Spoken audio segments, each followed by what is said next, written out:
All right, finally time to make some kibble. Okay, let's see here. Okay.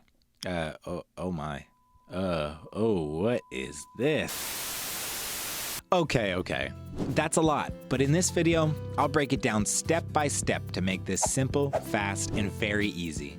For any of you pay-to-win, get-it-done fast players out there, buying the Bob's Tall Tales DLC allows you to craft the Bio Grinder, which grinds tame dinosaurs into meat, hide, and you guessed it, kibble.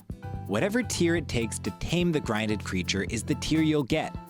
For example, on screen I'm grinding fully grown Karkars for Mastercraft tier kibble. Age does matter.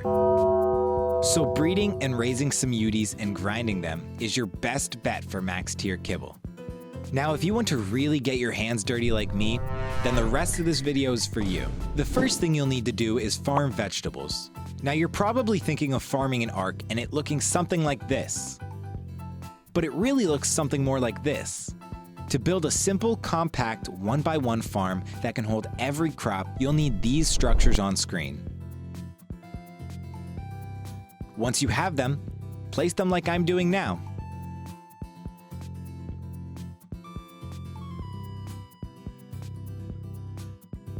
It's time to irrigate. Irrigation in Ascended is a lot more simple than its predecessor.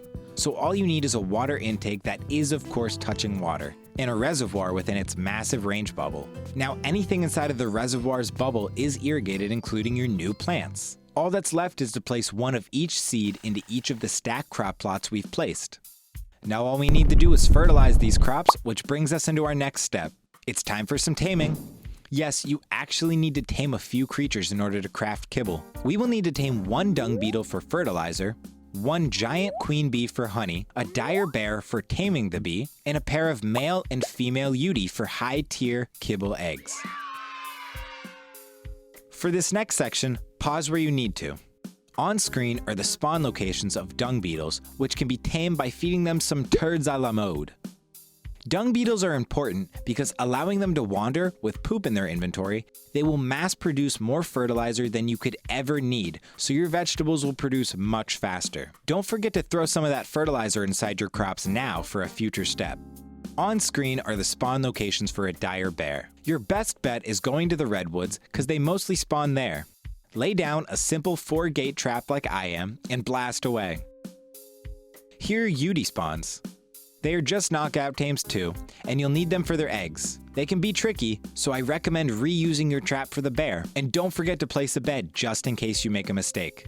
And now, assuming you've now tamed a dung beetle, dire bear, and a male and female Uti, it's time for the last one, a queen bee. On screen are the spawn locations of the giant queen bee on every available map. If the queen bee becomes too difficult to tame, an alternative option is to use the dire bear's ult attack on a wild hive for some temporary honey. Otherwise, in order to tame a queen bee, you have to break a beehive growing somewhere around the map. This is where our dire bear comes into play. You'll need a full set of ghillie armor and a rare flower to feed the queen, along with a little bit of bug repellent. To craft bug repellent, simply put 6 pelt, 2 narcotic, 4 citronal, and 4 rock carrots into a mortar and pestle.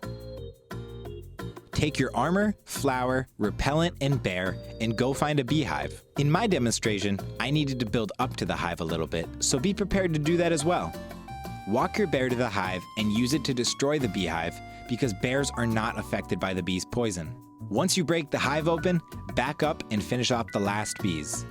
Now sneak over to the queen and feed it a rare flower to finish up this tame. If you're unable to feed the queen the first time like in my demo, simply unrender and re-render the queen bee to lose its aggro and try again. Assuming you now have all the necessary dinos, it's time to move on to the last step. After putting seeds and fertilizer into your irrigated crop plots to grow your vegetables, breeding lots of Uti eggs and a beehive producing tons of honey, the last and final step is just to put it all together. On screen is the recipe for extraordinary kibble, the highest tier kibble that can be used to tame creatures with the best taming effectiveness and speed. I recommend an industrial cooker, but all that you really need is a cooking pot. Add all of your ingredients into your pot, and then craft a Lazarus chowder. It is an ingredient in the kibble. If everything was done correctly, Extraordinary Kibble's blueprint should highlight and be craftable. Now you have everything you need to mass produce the highest tier kibble in Ark. Help me get to 1,000 subs. Bye.